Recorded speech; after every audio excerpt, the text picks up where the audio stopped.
আসসালামু আলাইকুম everyone, welcome back to my channel Masud Ali's diary. আজকে আমরা চলে এসেছি নতুন একটি রেসিপি নিয়ে। আর আজকে আমরা তৈরি করছি কাঁকড়ার প্রসেসকৃত মাংস দিয়ে একটি রেসিপি, ক্রেব রাঙুন। সো আজকে আমি শেয়ার করছি আপনাদের সাথে আমরা কিভাবে তৈরি করলাম এই রেসিপিটি। 1 পাউন্ড ক্রেব ইমিটেশন মিট আমরা নিয়ে নিয়েছি একটি বোলে। তারপর আমরা 2 ব্লকস 8 আউন্সের মতো ক্রিম চিজ ইউজ করছি। এগুলো অবশ্যই রুম টেম্পারেচারের হতে হবে যাতে করে ভালো করে মেশানো যায়। তারপর আমরা 4 টেবিল স্পুনের মতো ইউজ করব মায়োনিজ। এখন অ্যাড করে দেয়া হচ্ছে হোয়াইট পেপার 1 টিস্পুন।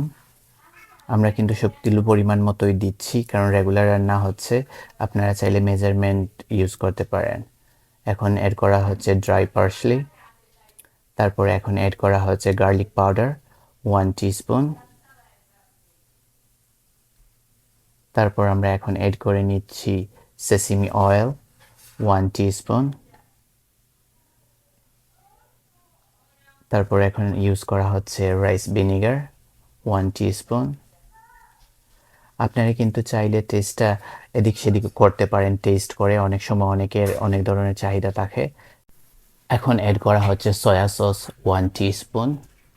তারপর এখন দেয়া হচ্ছে গ্রিন অনিয়ন। এখন চিনি অ্যাড করা হচ্ছে 1 টেবিল স্পুন। আপনারা চাইলে টেস্ট করে পরিমাণ মতো অ্যাড করতে পারেন আপনাদের স্বাদ অনুযায়ী। তারপর অল্প পরিমাণে লবণও অ্যাড করা হয়েছে।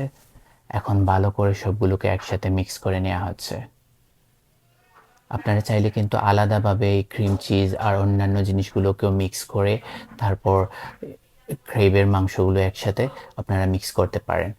আমি আবার বলছি ভিউয়ার্স, আপনারা চাইলে কিন্তু এই পরিমাণগুলো এদিক সেদিকও করতে পারেন যাতে করে আপনারা আপনাদের স্বাদ মতো তৈরি করতে পারেন। ভালো করে হাত দিয়ে স্টাফিংটা মিক্স করতে হবে যাতে করে একটা উপাদান আর একটা উপাদানের সাথে মিশে যায়। আমাদের স্টাফিংটা রেডি হয়ে গেছে, সাথে আছে অন্তন র্যাপ। আপনারা দেখতে পাচ্ছেন আমরা একটা প্লেটের মাঝে অন্তন র্যাপ নিয়ে নিয়েছি, তার ভেতরে পরিমাণ মতো স্টাফিংটা দিয়ে দিয়েছি। আর এখন আমরা একটা শেপ দিয়ে দিচ্ছি ক্রেব রাঙ্গুনকে।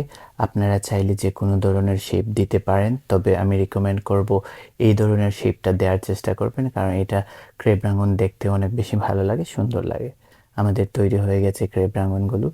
এখন আমরা ডুবো তেলে এগুলোকে ফ্রাই করে নিচ্ছি। তবে এক্ষেত্রে আপনারা সবসময় সাবধানতা অবলম্বন করবেন ফ্রাই করার ক্ষেত্রে, কারণ অন্তন র্যাপগুলো কিন্তু খুব বেশি পাতলা থাকে। আপনারা যদি তেলটাকে অতিরিক্ত গরম করেন শুধুমাত্র উপরের অংশটাই কিন্তু রেডি হবে, ভেতরের স্টাফিংটা রেডি হবে না, কারণ ক্রিম চিজগুলো কিন্তু মেল্ট হতে হবে, তা না হলে কিন্তু আপনারা কোনো স্বাদই পাবেন না। সো আস্তে আস্তে করে আপনাদের এই ফ্রাইটা করতে হবে। ভিউয়ার্স, আমরা চেষ্টা করেছি আমাদের আজকের এই সহজ রেসিপিটা আপনাদের সামনে শেয়ার করার জন্য। আশা করি আমার আজকের এই রেসিপিটা আপনাদের পছন্দ হয়েছে। আমার ভিডিওটা আর আমার রেসিপিটা পছন্দ হয়ে থাকলে প্লিজ আমার চ্যানেলটাকে সাবস্ক্রাইব করুন, বেল আইকনে ক্লিক করে নিন যাতে করে আমার আপকামিং ব্লগ অথবা রেসিপি পেতে পারেন। আর ভালো লেগে থাকলে অবশ্যই বন্ধুদের সাথে শেয়ার করবেন। আবার দেখা হবে। আসসালামু আলাইকুম, আল্লাহ হাফিজ।